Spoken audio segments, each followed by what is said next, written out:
Well, welcome one, welcome all to DeFi Crypto and Airdrops, Crypto and Chill. I am Mike, aka Veteran Crypto.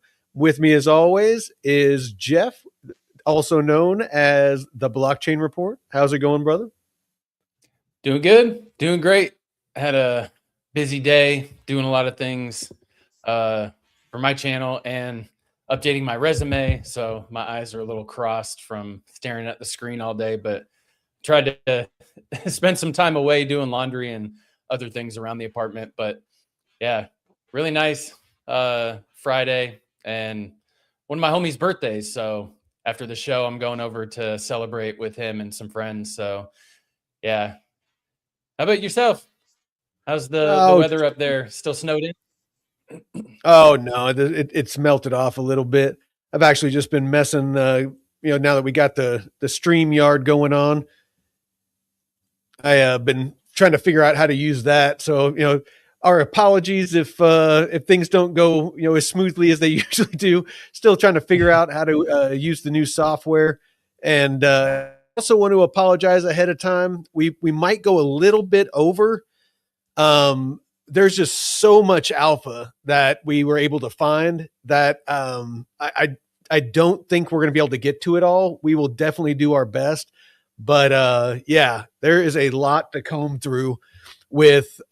Basically, I just had an epiphany today while I was watching the morning shows and just thought that everybody does, episodes on kind of the macro and on individual projects, but not a whole lot of people are doing shows on topics like, RWAs and DeFi and the network that's being created using all the multiple different blockchains and different protocols, and just the way that it's being built out, the infrastructure that's turning into the new financial system.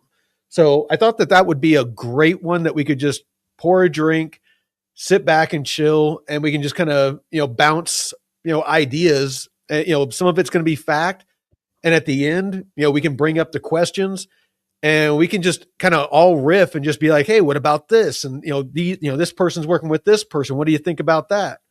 So anyway, do you want to let me see if I can get the arena working? It wasn't working. Yeah, it looked like it. Oh yeah.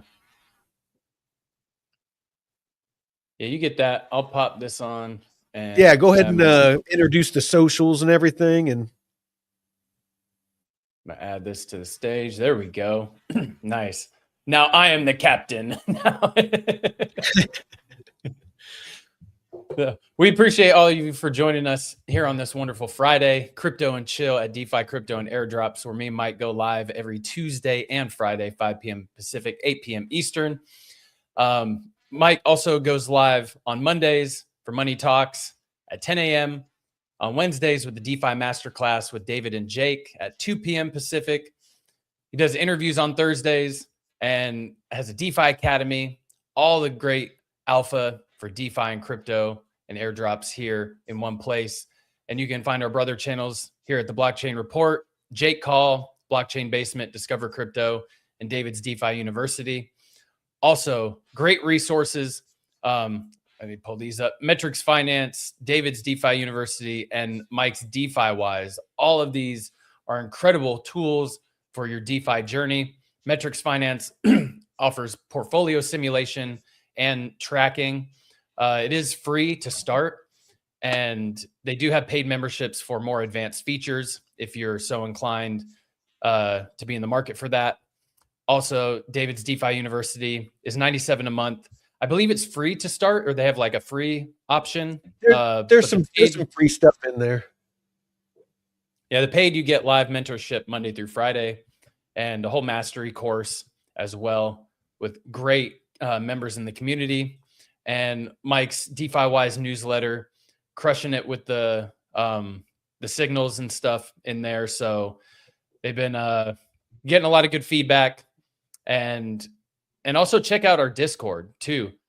Mike's doing some special offers once in a while for the newsletter and stuff. So providing some alpha sometimes. So you don't want to miss it. And we also have a great community. It's all free. Discord's free, and the people in there are amazing, sharing their alpha and pools and news. There's just a lot of stuff because we can't be everywhere at once. So it takes a whole tribe to get this thing going.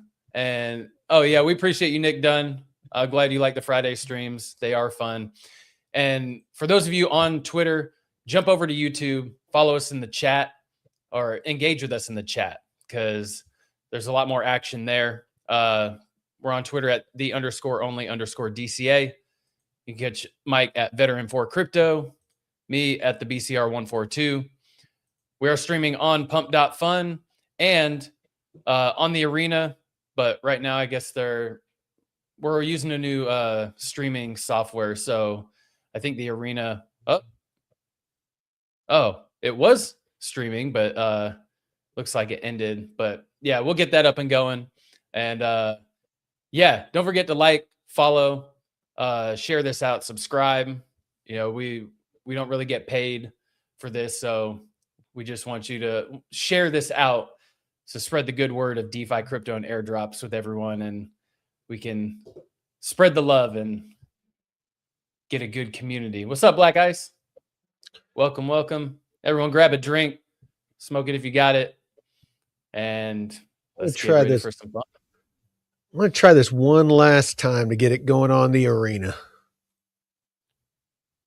Just try the tip. Just the tip. Just for a minute. Just going to put the tip in just to see how it feels.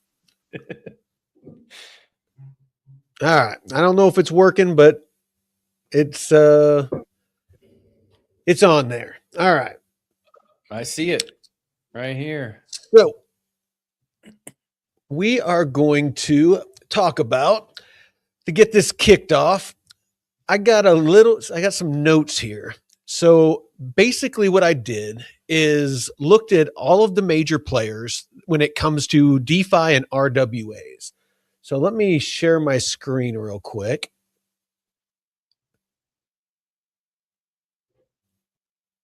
All right.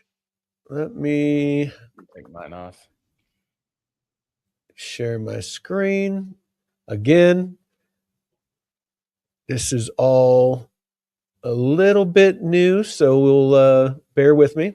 All right. So built out this little spreadsheet here, and down one side I have, Ethereum based network, Optimism, Arbitrum, Solana, Plume, Polygon, Avalanche, Canton Network, and a couple other ones.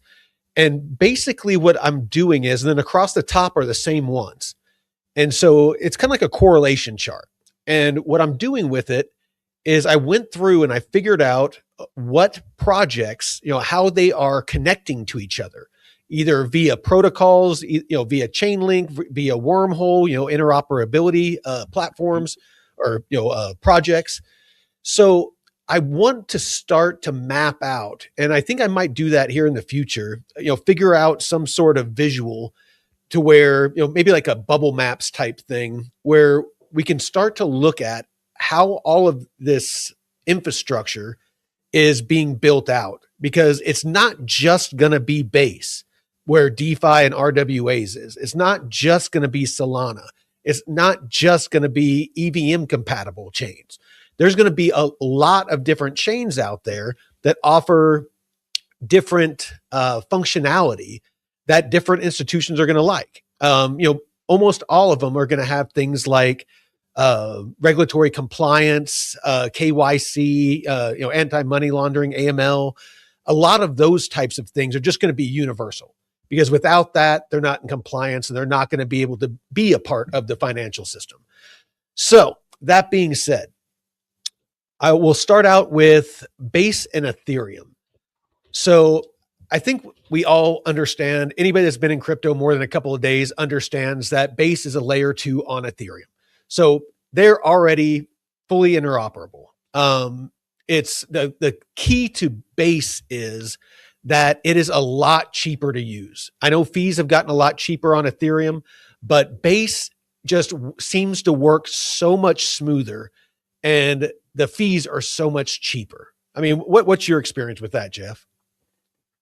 Oh, 100%. I even saw, I mean, that's what layer twos were designed to do. And I actually did some transactions on ETH mainnet earlier today for a video that I was making. And oh, dude, that stuff is good. That stuff is excellent. Yeah, that's my jam. And granted, I mean, they were still like 30 cents, 50 cents for a transaction, but compared to 2021, 2022, Ethereum mainnet fees have dropped a lot, but layer twos are crushing it. And Base has been really good about improving the protocol and lowering gas fees, and you're fractions of a penny. So it's hard to beat. I mean, today I was doing a bunch and it was like 0.001 cents whenever I was, messing with my DeFi, pools and stuff like that. Mm-hmm. I moved pretty much everything over to Aerodrome just in case there's some sort of airdrop for Base. I want all my liquidity there. Plus every single one of my pools is earning me Aero. So I'm actually, I figured it out between my locks and what I have on, in my liquidity pools. I'm earning about 1,000 Aero a month just off of my, my Aerodrome plays.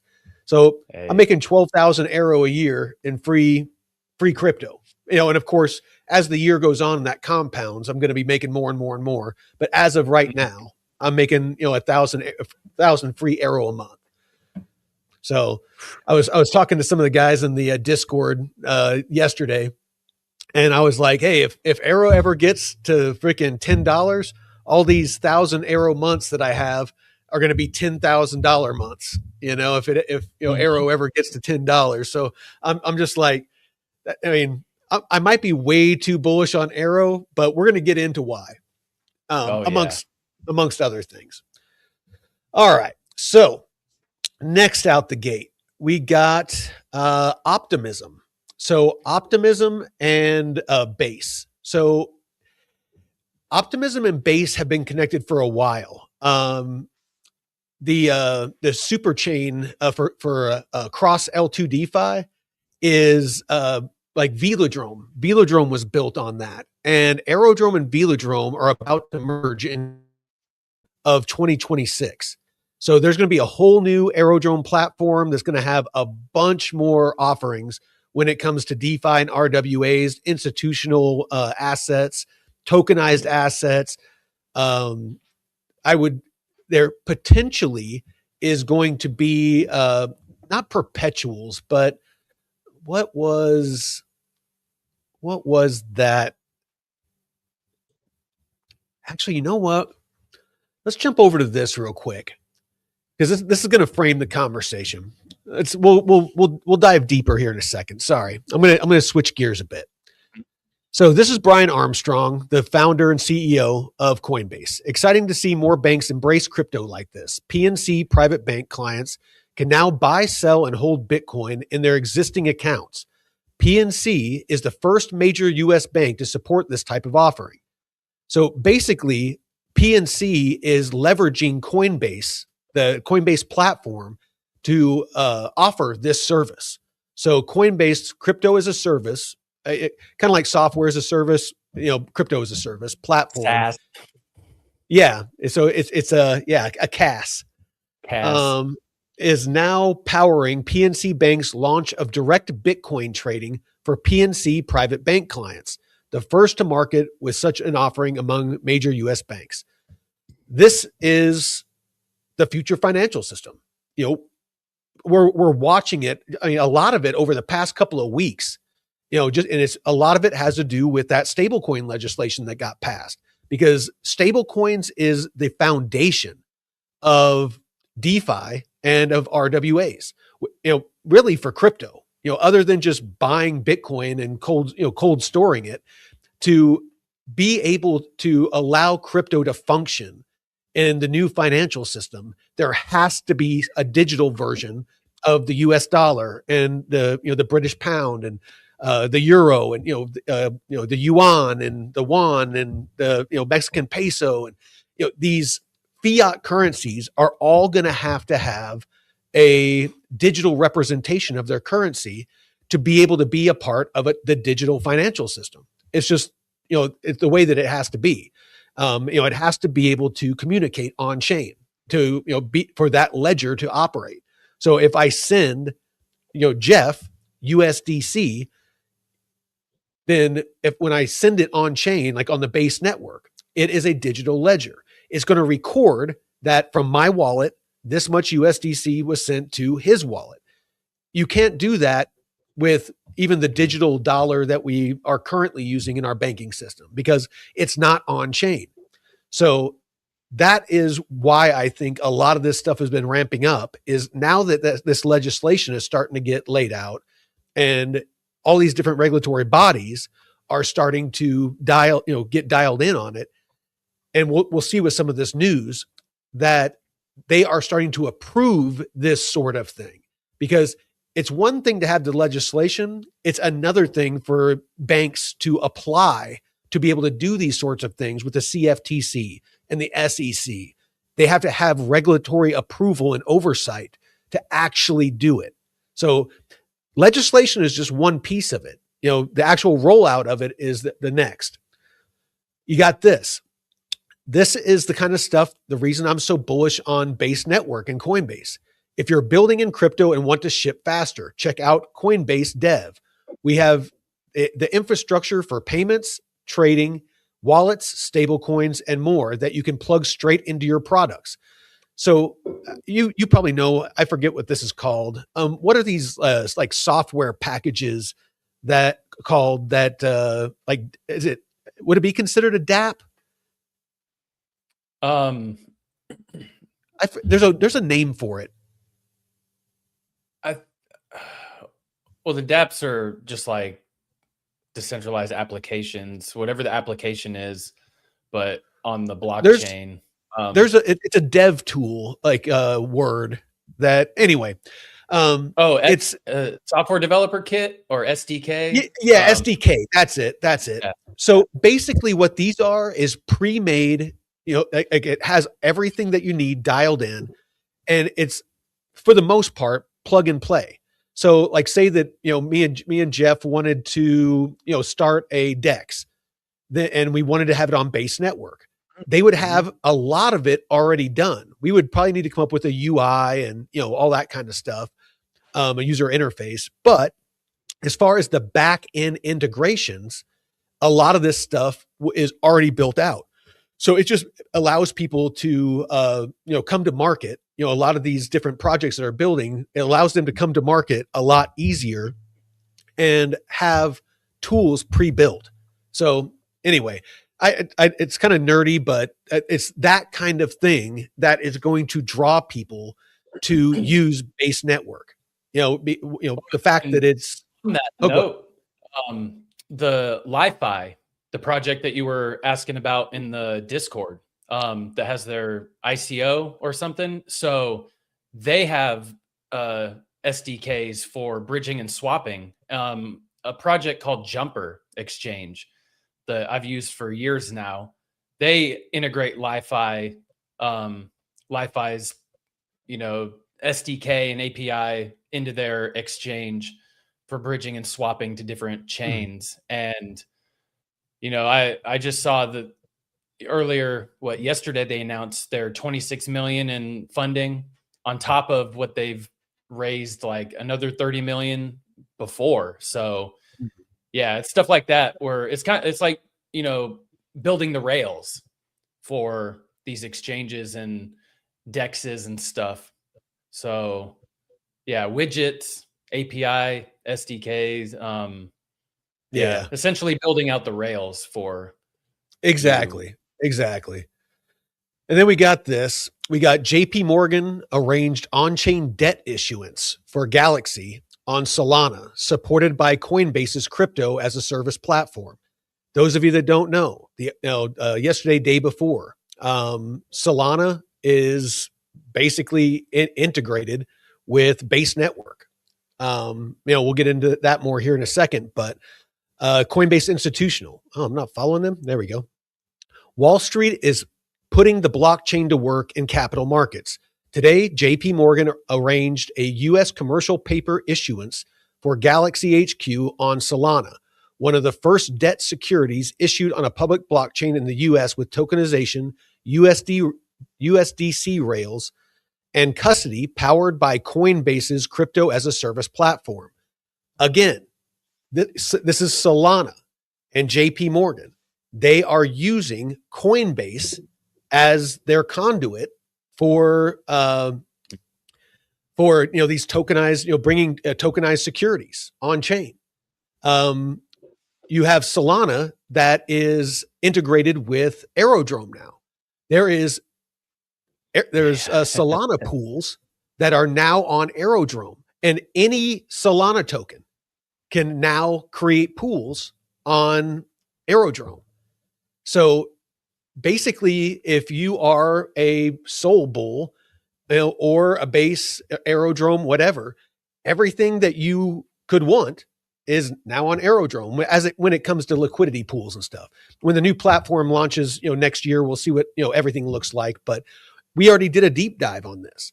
There's 10 different, and I don't think Solana was mentioned when we did that because, this wasn't announced yet, but there's 10 other chains that are going to be on Aerodrome. Because those of you that don't know, Aerodrome is just base network right now. There's no other chains that are on it. And already it's giving Uniswap and other DEXs run for their money when it comes to volume and TVL and things like that. Now, add to that multi-chain. Well, add to that it's being integrated with Coinbase and everything that Coinbase is doing and the Base app and all these different things. Aerodrome is going to be a beast. And I don't see anyone being able to compete with it simply because of its relationship to Coinbase. And Coinbase is quickly becoming the conduit for retail to get into this new digital financial system. We just got done going over, JP Morgan, with their deal. What was some of the other ones? The PNC, PNC Bank. You have the Ethereum and Bitcoin loans that is being offered, leveraging Morpho. What else we got? Brian Armstrong, again, just wrapped up a great UAE trip, including an Abu Dhabi Finance Week. The UAE is all in on crypto. It's become the second crypto capital of the world, along with the US. Super energizing to spend time there as they are techno optimists and believe in economic freedom.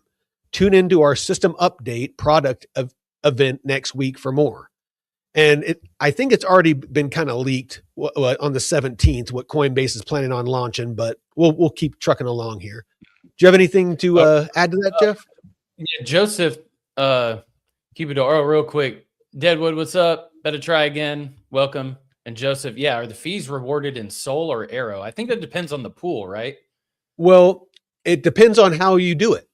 So if you enter liquidity pool on Aerodrome currently, this could change with the new platform, but currently you can choose, once you're in the pool, you can choose to leave it unstaked, like your deposit, you're still earning, but if you leave it unstaked, you earn 10% less because that goes to VE Arrow holders as a fee for the swaps and whatever else for providing that payout for you, or you can stake it and get paid out in Arrow and get the full amount. So it kind of incentivizes you to stake it, because you get that extra 10% and get paid in Arrow.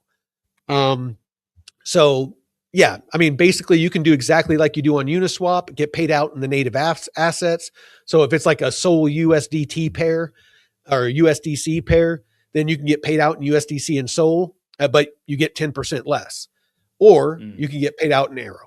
I hope that answers your question. All right. Canton Network. One of the clearest explanations of Canton's architecture has been published by Blockdaemon HQ. I'll follow them too. So 3 key takeaways. Network of networks plus atomic settlement. privacy first execution and encrypted workflows, multi-tenant party IDs for institutional scale. So basically, in a nutshell, what this means is this is everything that institutions want to see, because they don't want everything that happens on chain to be visible to their competitors or to the public. As far as they're concerned, it's none of anybody's business, what their clients are, how their clients are moving their money.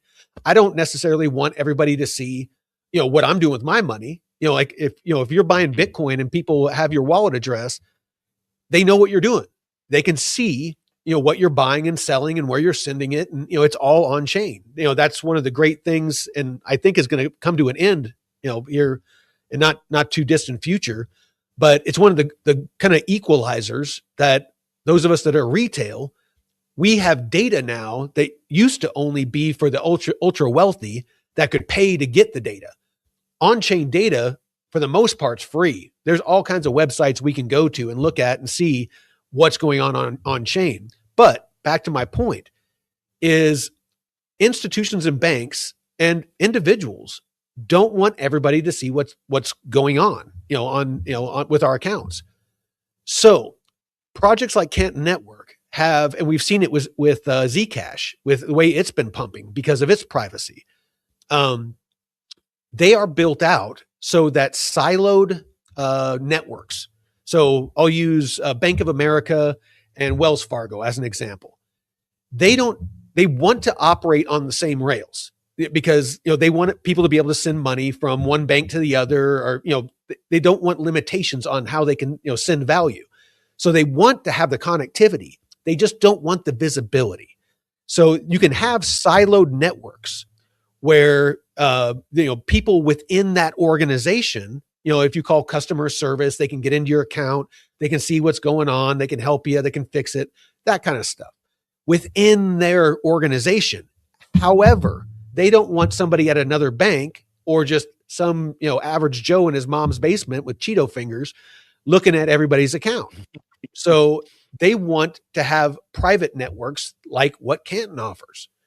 And it's gonna be a requirement for this institutional. And it's kind of one of the reasons that another reason why I'm not that bullish on the XRPL, because it's public. Everybody can see what's going on with it. There needs to be a privacy layer. And we'll see here in a minute. There is some bullish Ripple news where they're making a lot of headways as far as becoming a bank. And I personally, this is in my opinion, I think that they are pushing more to become a financial institution than they are to be a cross-border payment solution. I think they gave up that ghost and they're moving in a different direction now. But we won't get bogged down on that. Good to pivot. Well, and the privacy thing, you don't want people to see like how much you're getting paid, because if they see, oh, you get a transaction of $1,000 and from your employer, then you can figure out, oh, this person gets paid this much. Oh, maybe I work at that same company and I don't get paid as much, but I do more work. Stuff like that. Your baby mama. You don't want your baby mama knowing what you're getting paid. Or, I don't know if you guys are sports fans, but the head coach of Michigan football team just got fired for having some inappropriate relationships with one of the staffers, and he paid her like 50% more compared to last year. And it just came out. Oh, I'll cover this at the end, but this dude lost $13 million in a guaranteed contract because he got fired. All for some shit. And he has a wife and 3 kids. That was some expensive tail that he that's a $13 million piece of tail. Ooh. Oh. So we got this Maro Newfall. Those of you that don't know, I've actually started becoming a guest on that pretty often. So if you want to check that out, but YouTube now allows users to receive their payouts in stable coins. So if you're, have a YouTube channel, You can choose to get paid out in stable coins now instead of US dollars. Granted, these are backed by US dollars, but this is just goes to show you that crypto is going mainstream. Institutions are fully adopting it. Governments are fully adopting it. Just retail's fully adopting it. We are moving forward. It's not if, it's when. And honestly, I think 2026 is going to be the year of DeFi and RWAs. It's gearing up for that. When was the last time you heard any other narrative?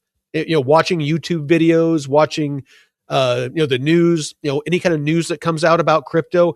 Have you heard anybody talk about gaming? Have you heard anybody talk about AI lately? As it pertains to crypto, all anybody's talking about is DeFi and RWAs and the future financial system.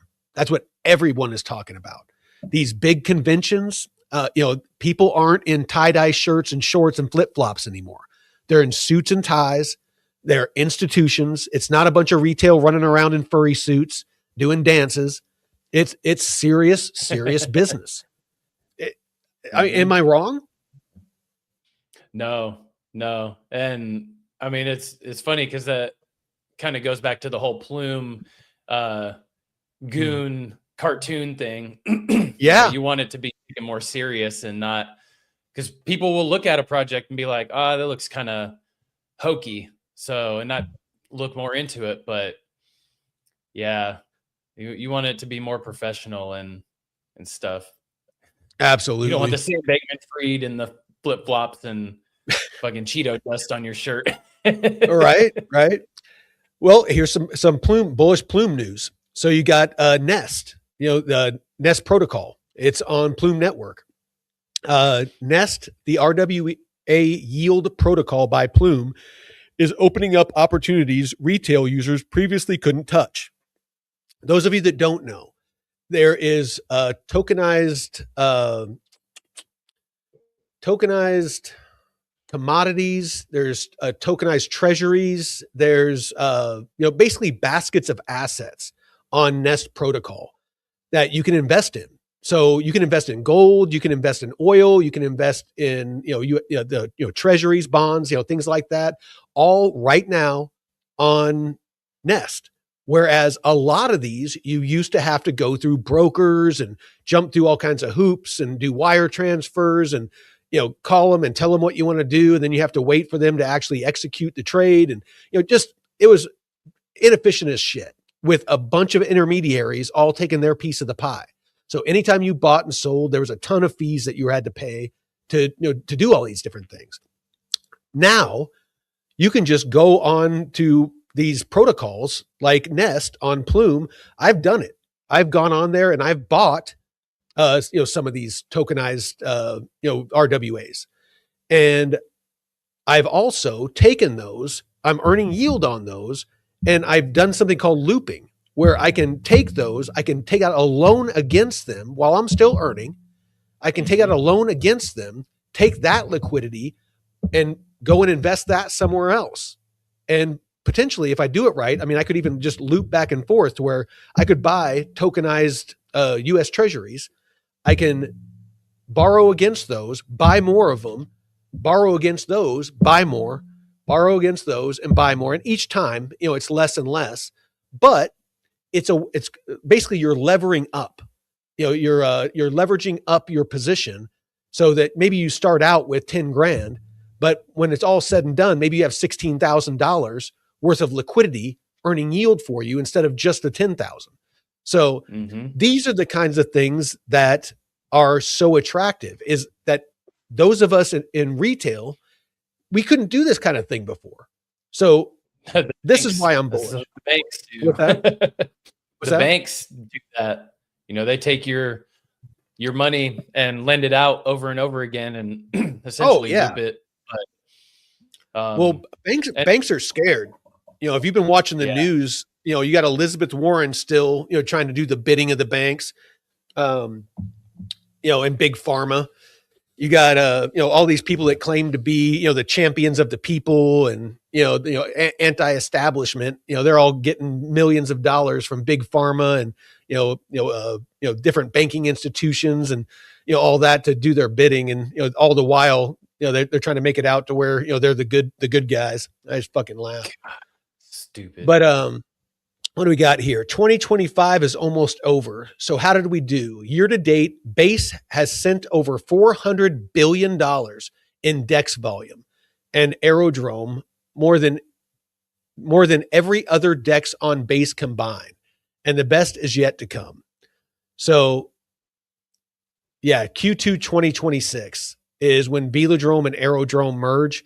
A new token is launched and a ton of new functionality. I got like a semi-chub just thinking about what's coming. So April, yeah. May, June. Mark it on your calendars. Chainlink. We'll get into this here in a second, but the world's largest security settlement system, bringing tokenized assets on chain, marks a turning point for global finance. Congratulations to the DTCC on this major milestone. So this is from the official DTCC website. I'm going to go ahead and follow them too. Pivotal moment for our industry and the future of digital markets.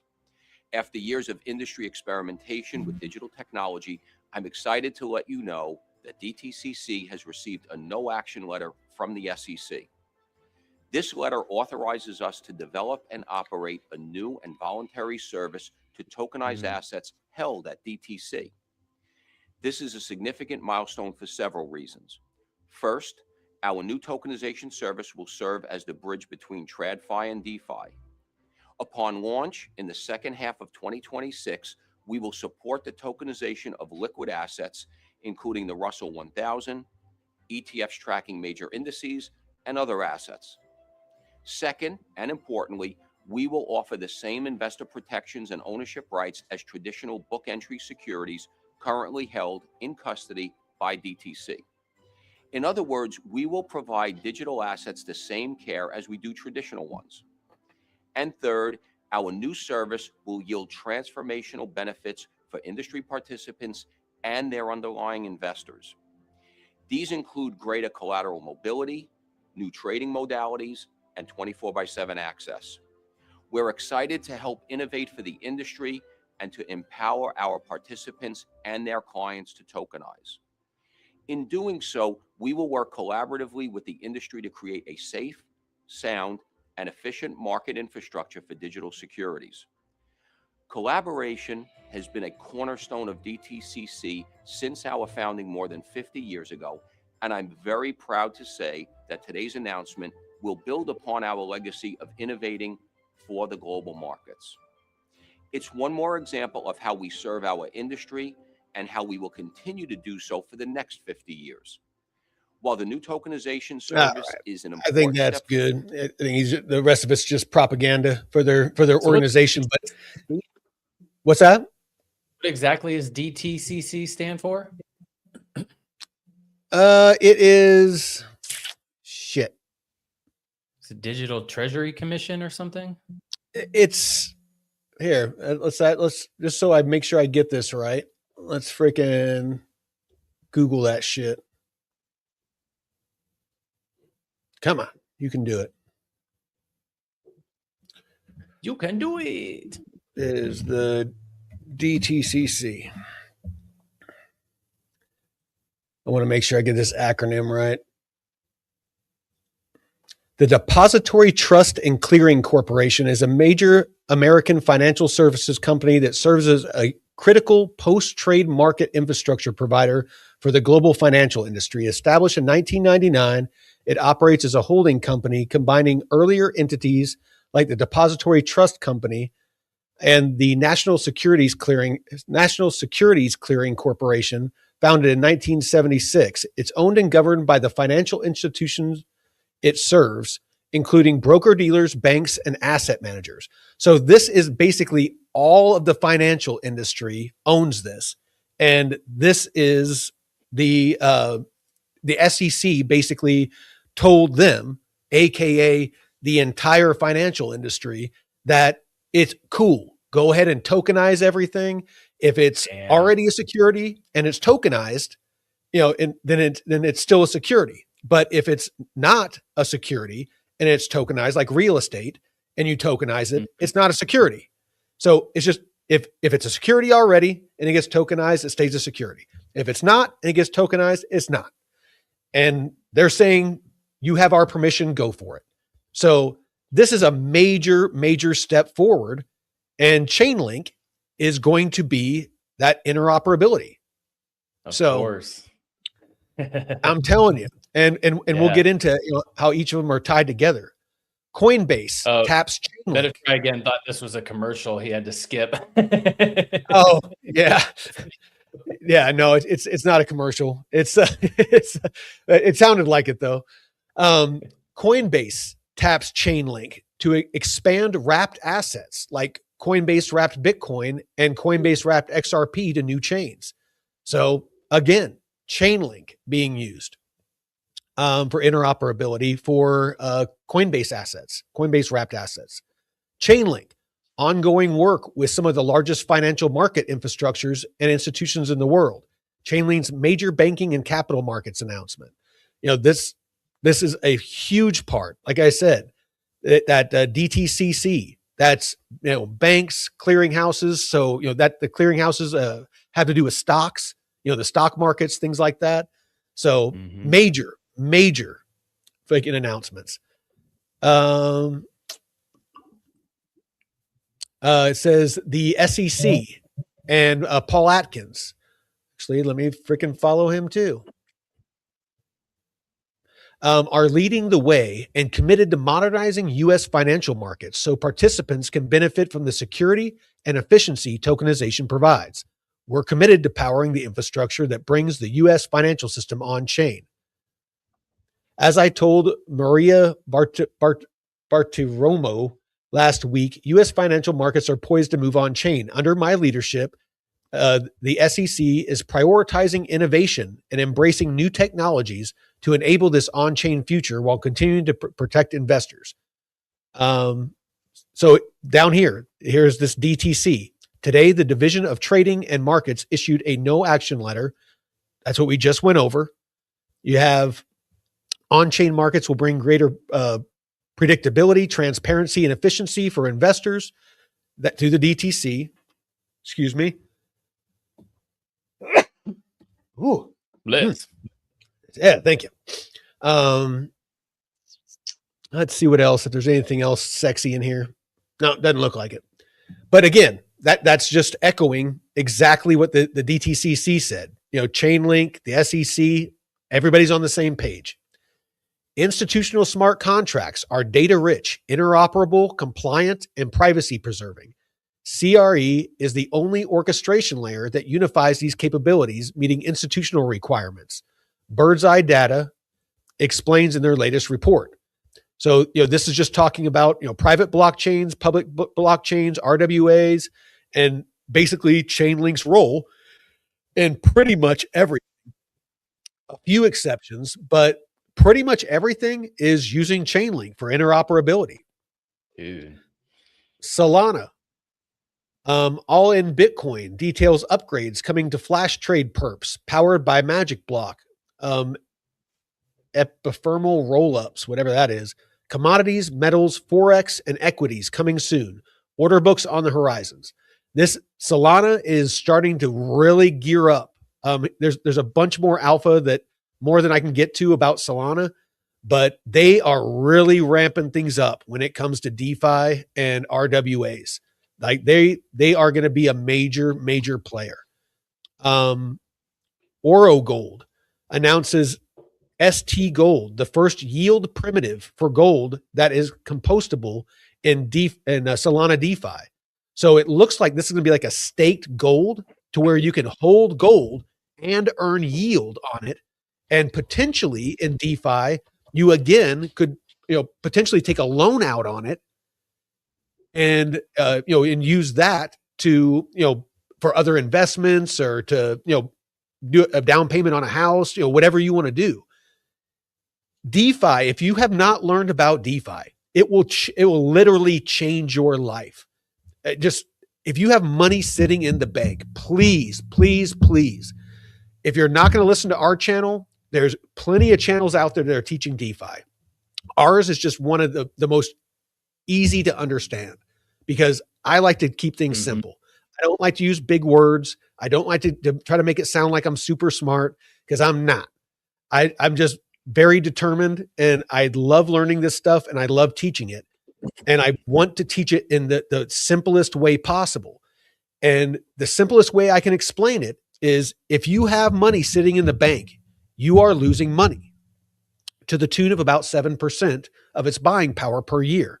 In DeFi, you can meet and exceed that depreciation of your cash by using it to earn. You can earn 7% if you simply put it on Coinbase and lend it out. Like right now, you can go put $10,000 on Coinbase, lend it out for 7%, and immediately start earning 7% on that 10% or that $10,000. It's that easy to stop losing money. I mean, how more simple do they have to make it? It's not doing you any good to keep it in the bank. Oh, and the ephemeral rollups. So those are an attempt to get effeminate rollups. The feminine roll-up. They have a feminine roll-up.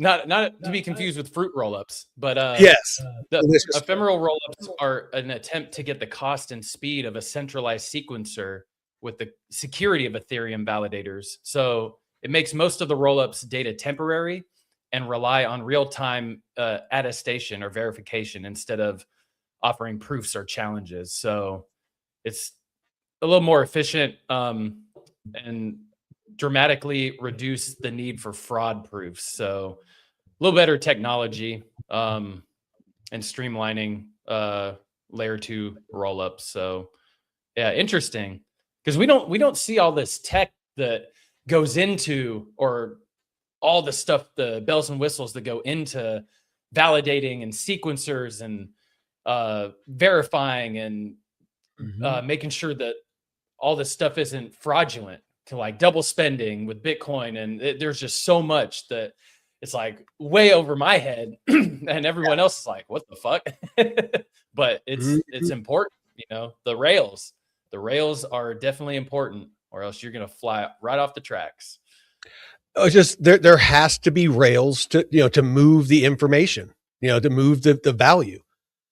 Right here, you got Solana. I won't play it. It's 2.5 minutes, but it's basically they asked this guy from Solana, in Galaxy, why they chose Solana to tokenize stocks, and he's going into the why. Doesn't really matter why. It's fast. It's cheap, and they're doing it. Friends don't let friends have paper hands. You got to make sure you have diamond hands. Make sure you're putting the bomb on the diamond hands. So basically my point of that is the reason I'm talking about all this is I watch on social media and chats all day long of people. They keep asking me and they keep asking Drew and other people, is this project dead? Is this project dead? Is Ondo dead? Is Plume dead? Is Aerodrome dead? Price is down. Everybody thinks that their project's dying. And I keep trying to tell people, price is a short-term outlook. If you are trading, look at price. If you're a day trader, scalp trader, absolutely. Price is important. Short-term price is important.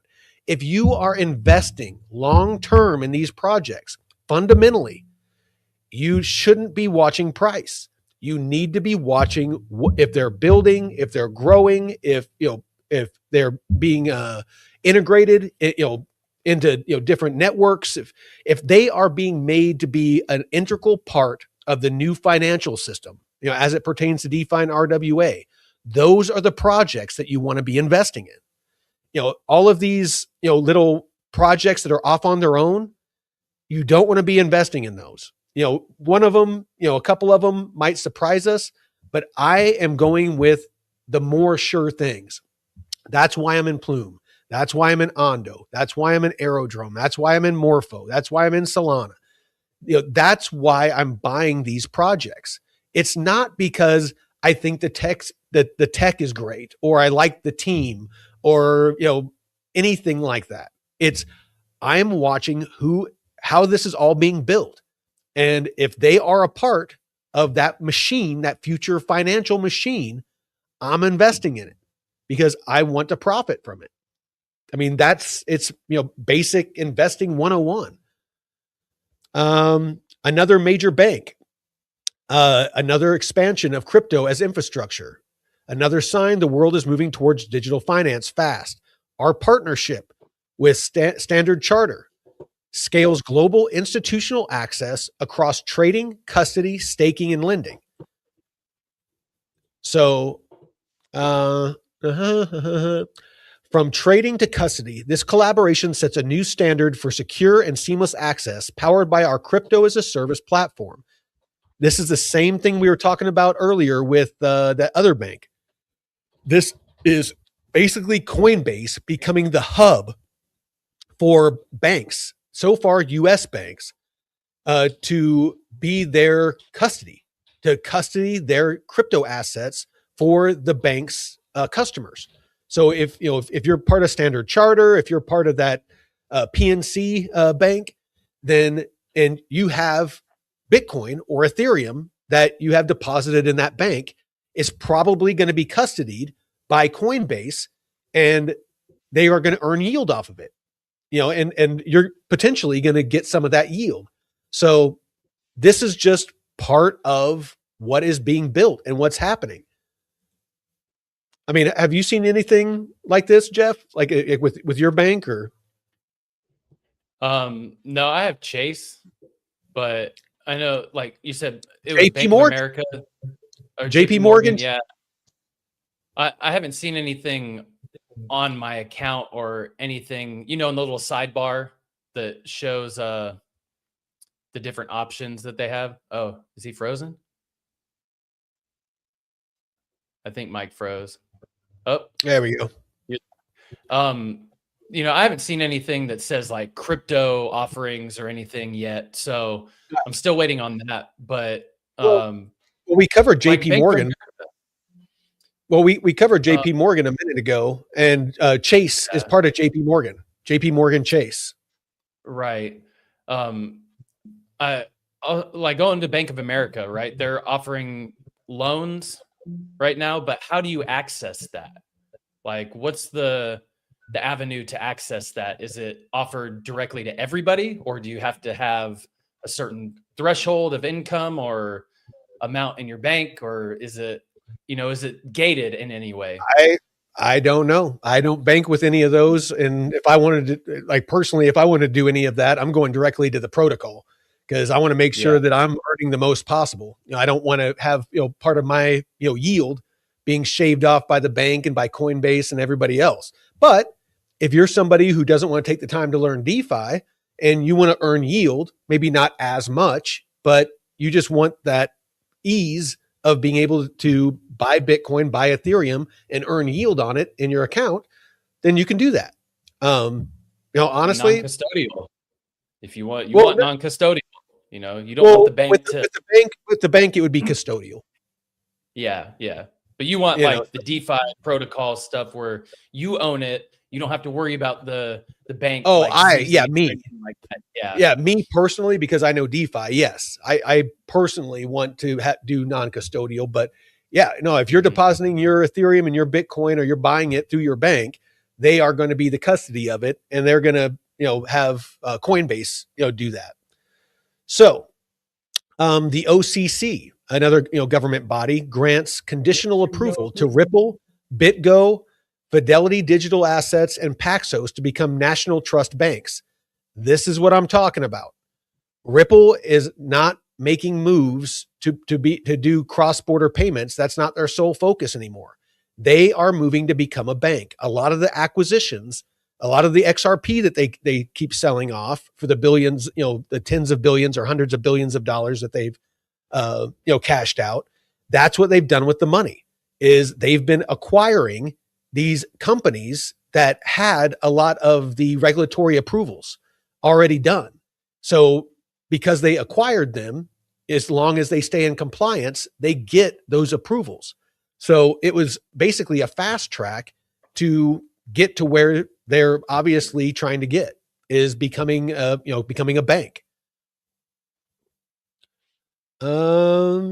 What happens when Wall Street meets blockchain? Real world assets get tokenized. Okay, I think we covered that one. Chainlink again. Galaxy is integrating Chainlink to power the first tokenized fund with 4+ trillion assets under management. The asset manager being State Street. Via Chainlink, again with Galaxy, leverages high secure cross-chain interoperability with real-time NAV reporting. So this is just Chainlink again, being the interoperability layer for yet more RWAs. I mean, I don't know how else to spell it out for you. People, looking at the price. What's that? Beat, man. I mean, they're going to be hard to beat. What was it? What was the other one that was trying to compete with them? Wormhole? What was it? Wormhole? Wormhole. No, I just saw it earlier. But yeah, the other Oracle, they launched on Solana, but Chainlink was already so integrated in other blockchains. I mean, you can't. Yeah, unless Oracles just get replaced by something else, I mean, there is some projects coming out that have native interoperability, Kita, but right? Kita is one of them. I'm pretty sure Canton Network as well. But we'll get into that here in a second. But yeah, people will look at the chart. They'll look at price, and they'll see that Chainlink has been on a downward slide for quite some time, since August of this year. Let's go to 1 week and see what it looks like. Yeah. I mean, a lot of people just look at this and they just see that it's just dumping. But, if you look at price, not that bullish. But if you look at pretty much the prices of everything, it's all doing this. But if you look at everybody that's using Chainlink, if you look at the integrations, the future financial system as it sits right now, with the as big of a role that Chainlink has, it will not work. If Chainlink suddenly stopped working, it would be like Amazon Web Services going down. Remember what happened when Amazon Web Services, or I forget the other name of that company that nobody's ever heard of, but they went down and websites. Not CrowdStrike, Cloudflare. When Cloudflare went down, freaking websites everywhere weren't working. I don't know if everybody remembers that. Same thing with Chainlink. It's becoming integral to the future of finance. Thank you, Stanley. Pith Network. That's what it was. Yes. Yeah, and Pith has had its hurdles. I won't dive into that. It's just bullish for Canton. It's just talking about privacy and institutions.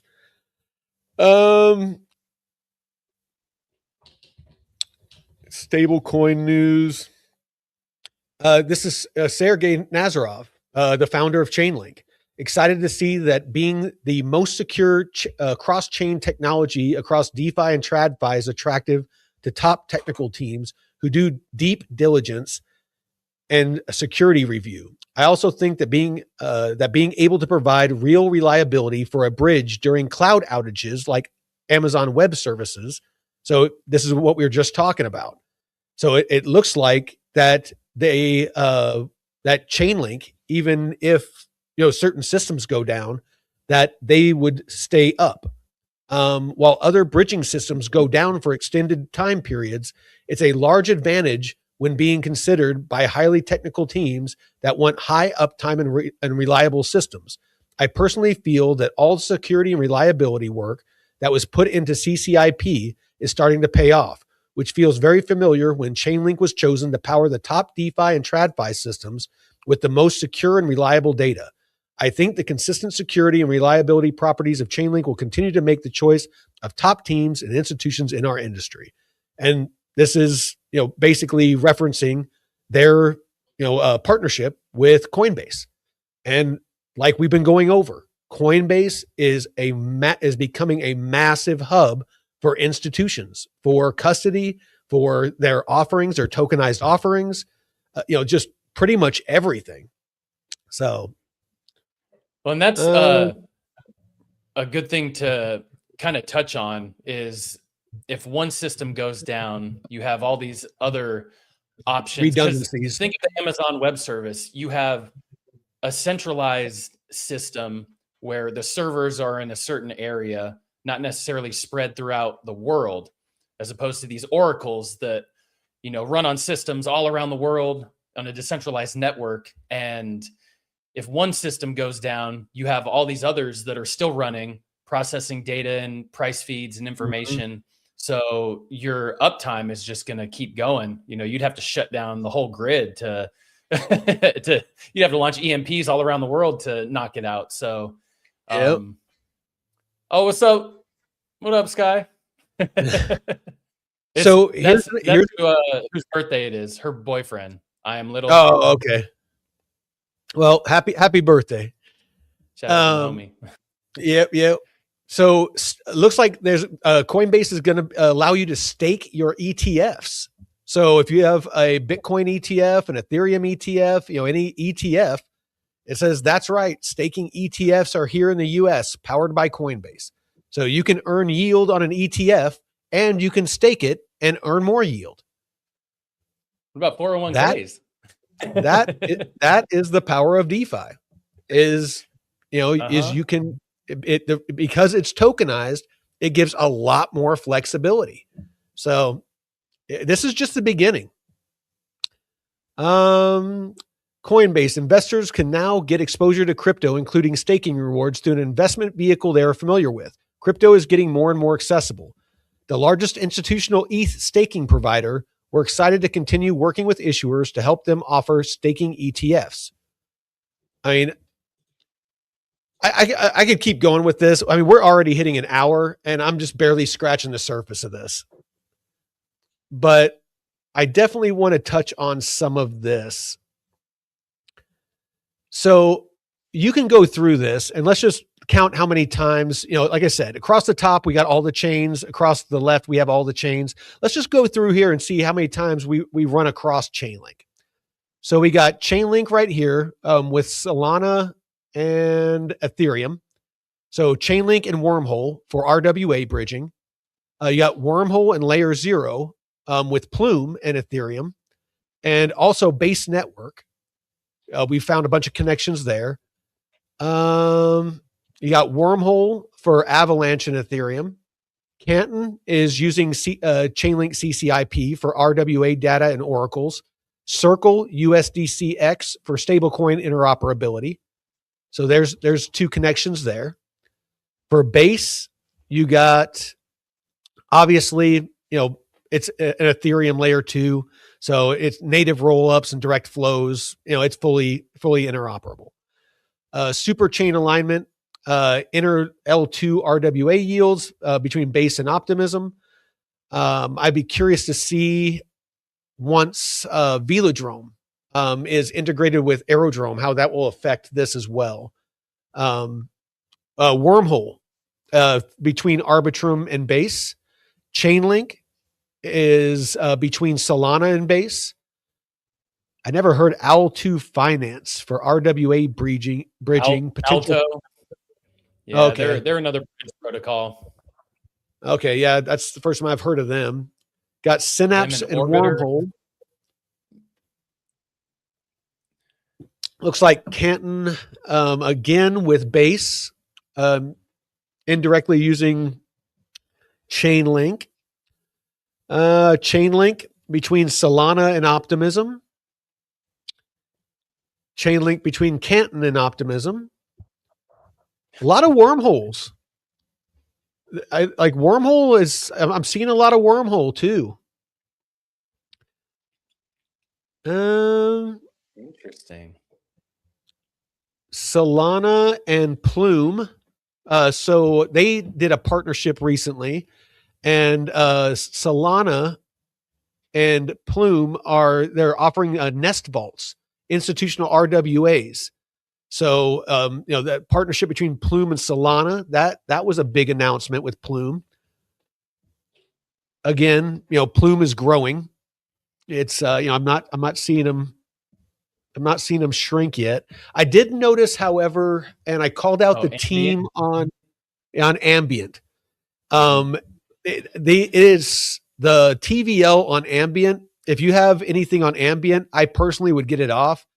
The TVL is scary low in those pools. So, there's the risk that, if you have a lot of liquidity on there, you might not be able to get it off.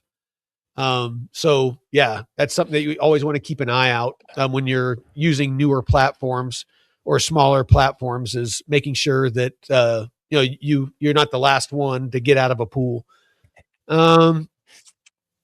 Polygon, again, a lot of wormhole. Yeah, I'm seeing a lot of wormhole. Their token's cheap, right? 3 cents. 3.8. Yeah. Looking at this, wormhole is another one that we might want to be dipping our toe in. I actually used that bridge earlier today for this quest I was doing in one of my videos. Actually, I've used wormhole in the past quite a bit, and right now it was a lot faster. I mean, the website wasn't buggy, glitchy. It was super smooth. So I was very impressed. Here we go. Bitcoin OS integrates Cardano for trustless BTC bridging, smart contract execution on Bitcoin mainnet, and interoperable tokens. EVM bridging testnet went live in July, making Cardano interoperable with Ethereum ecosystems and potentially Solana via shared bridges. So Cardano's trying to start to make a move to start ramping up its DeFi, which it needs to do. Charles, he's held his baby way too tight for way too long and kept anything from, really building on it. So it's good to see that, for all you Cardano holders out there, it's really good to see that they're starting to move on this, because they're an OG. They should be a lot further along than they are right now. Those of you that don't know, Charles was, didn't he help build Ethereum? Yeah, he was one of the original founders, but original team. But he left after 6 months, I think.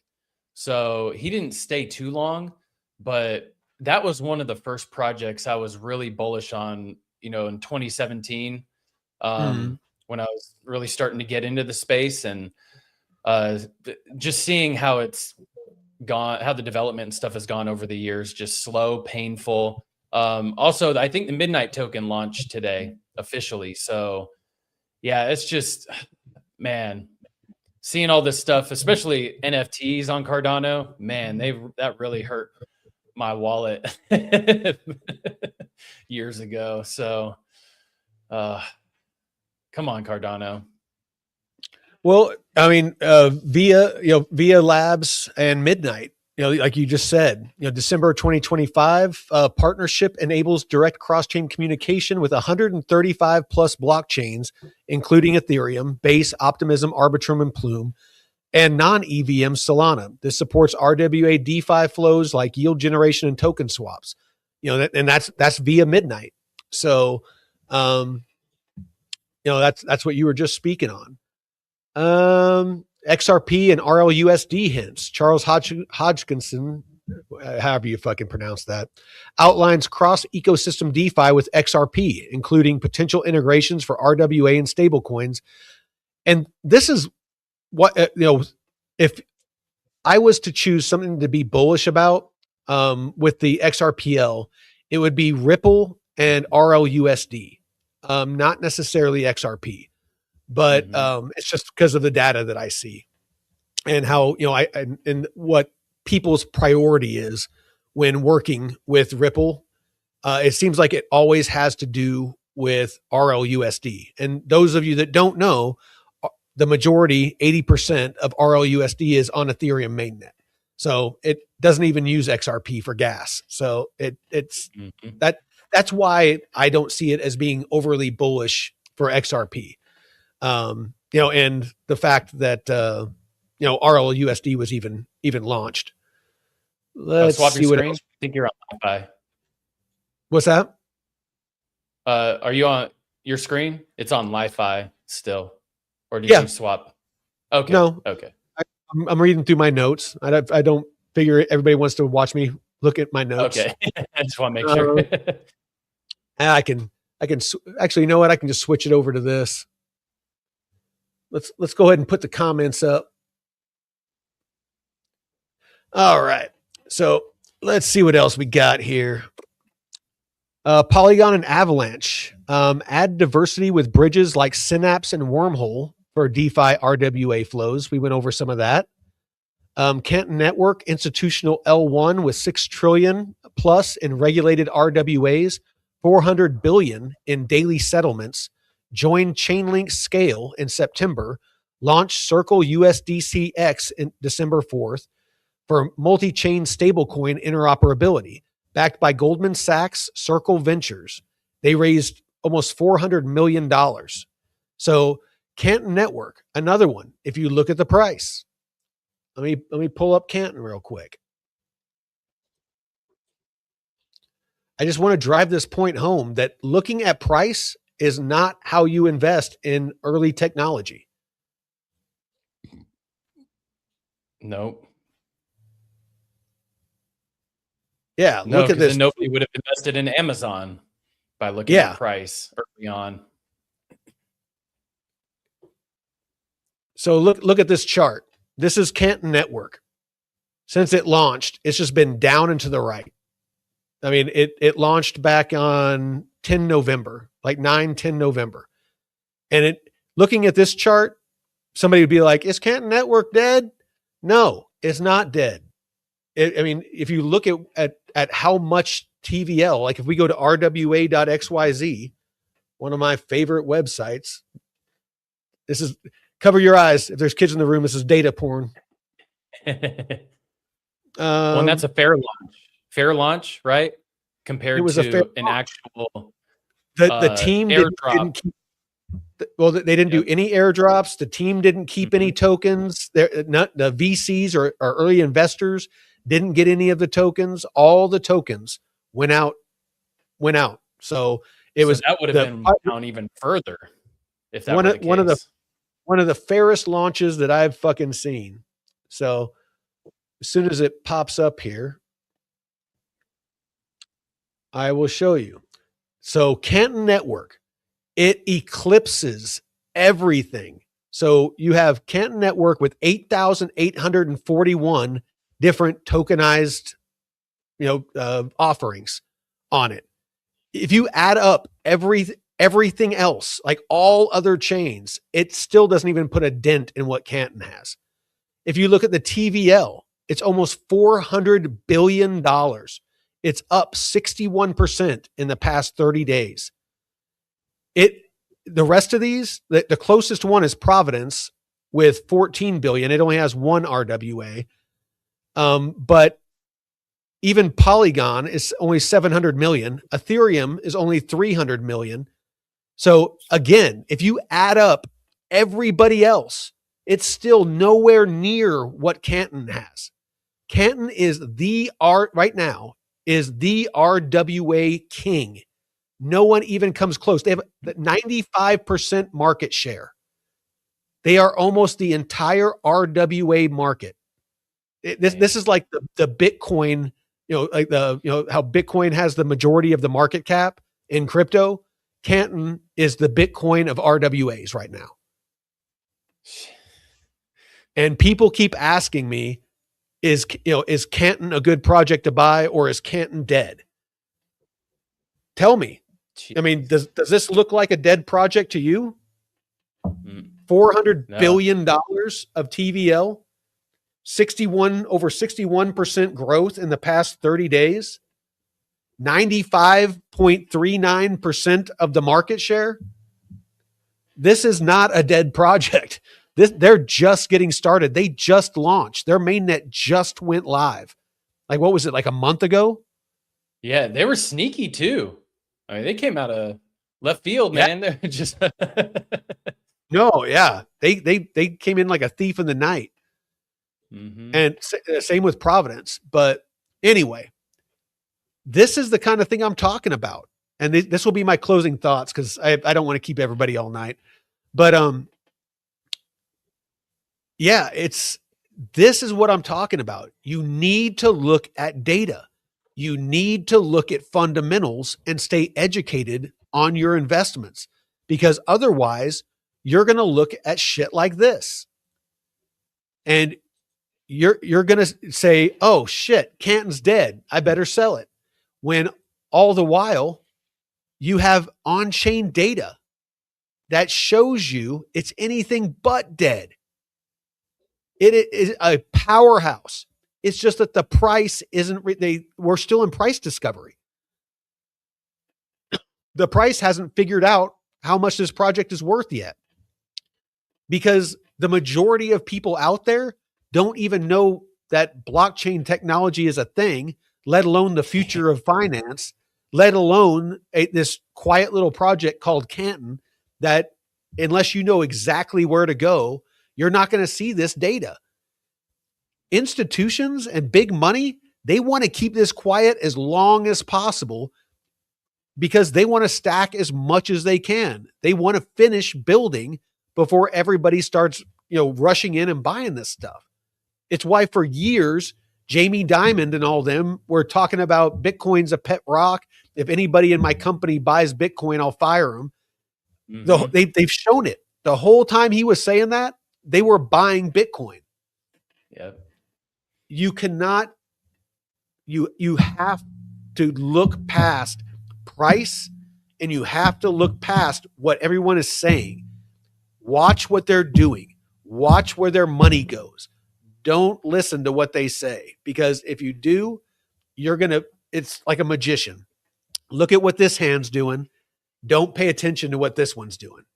That's what's going on right now. So, Jeff, take all the time you want, man. I'm going to sit back and sip my drink. I've talked your ear off and everyone else's ear off.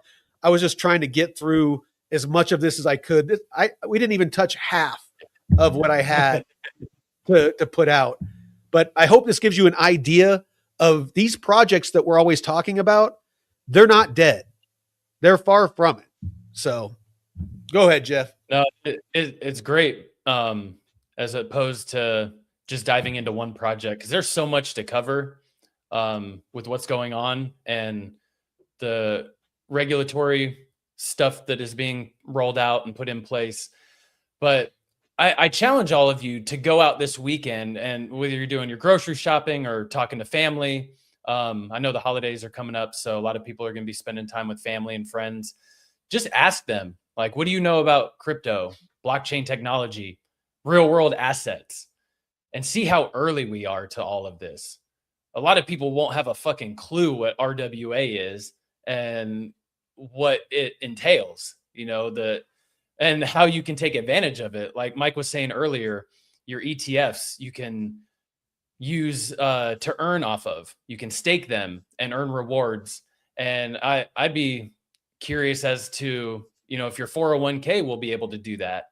The NFTs that we thought would be just JPEGs of monkeys and bananas and pet rocks are going to be actual real estate, like value, commodities, oil, gas, like all this shit. So see how early we are. And you think all these projects are dead even before we get to the starting blocks. So it's really something to just sit back and be patient, because this is going to take a long time to roll out and for retail to come in. But that's why Coinbase and the Base Network are positioning themselves as the front runners in the retail side, especially because it's so easy to transfer from coin to your bank account from Coinbase to and from. Like I was able to transfer some money between Coinbase and my bank account, and it was in there the next day. You know, thousands of dollars. So it's without having to wait 3 to 5 business days and, you know, wondering if your money's going to come through and wire transfer fees. And I was able to do it with no fees at all. So it's really awesome because you won't have to be sitting around waiting for, you know, your check to come in or what have you, or to be liquid. You know, you have these assets that are sitting there and you need to be liquid, or you need to sell an asset for whatever reason, you know, business, personal, having this stuff on chain and 24/7, man, 365. Doesn't matter if it's a holiday. Somebody can call you on Christmas Day, you know, freaking when everybody's opening presents, and be like, hey, I missed my flight. You know, can you send me, $500 so I can, get a ticket or a rental car or whatever. And you can be like, boop, boop, boop on your phone. If I can send them some USDC, from your, Coinbase account or your bank account to them, a couple of taps, they got it. And you go back to opening presents, they get their rental car, and I'll see you in a couple hours. The bank doesn't have to be open. You don't need an ATM. It's your phone will be your ATM. And I think somewhere in the UAE, one of their top gasoline or gas station companies is offering crypto payments at the pump. So think if your bank account, if you're low on funds or something, and you're like, oh, I need to borrow some money, you send me USDC, and you can fucking pay for that with your crypto, like USDC, instead of having to pay with it for Ethereum or Bitcoin. Because honestly, why would you want to spend your Bitcoin on shit like that anyways? You'd want USDC. Like a lot of these networks are starting to move towards stablecoin payments for gas instead of Ethereum, which I'm all for, man. Let's use the stable coins. Well, I mean, it just stable coins is the core, it's the foundation of everything. I mean, it's the bridge into, these RWAs and DeFi. It's because without stable coins, there's no way to really on ramp fiat. No. So a lot of good stuff, man. Well, and maybe we'll do a part 2 or something like that. But yeah, well, what are you sipping on anything, or am I drinking alone tonight?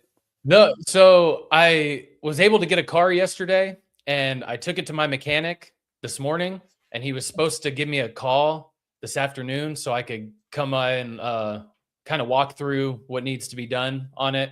Because I know that it needs some rear brakes and flush the brake fluid and shit, but he never called me, so I wasn't able to go out and get any. I was going to go pick up some tequila, man, but I wasn't able to go out. So brakes are overrated. Yeah, who needs them? I got big feet. I can step on the fucking... just cut a hole in the floor, do the Flintstones. You can just downshift. They can slap it into reverse. Oh shit, man! I don't need another transmission go out. Fuck. Oh. Well, I know you got to get going. You got a birthday, but appreciate all of you out there for joining us with on our Friday night crypto and chill, and trying out the new software, and got the new intro. Trying to mix it up, trying to improve things for you all out there. So, Johnny December, what up, brother? Down there in Central America, we need to go down and visit his ass so he can take us out fishing. Ooh, yeah. Yeah, you love getting in at the end, huh? Yeah, he liked it at the end. All right. But well, I'm gonna hit end stream. You might get an outro video, you might not. But until next time, Veteran Crypto out. Peace.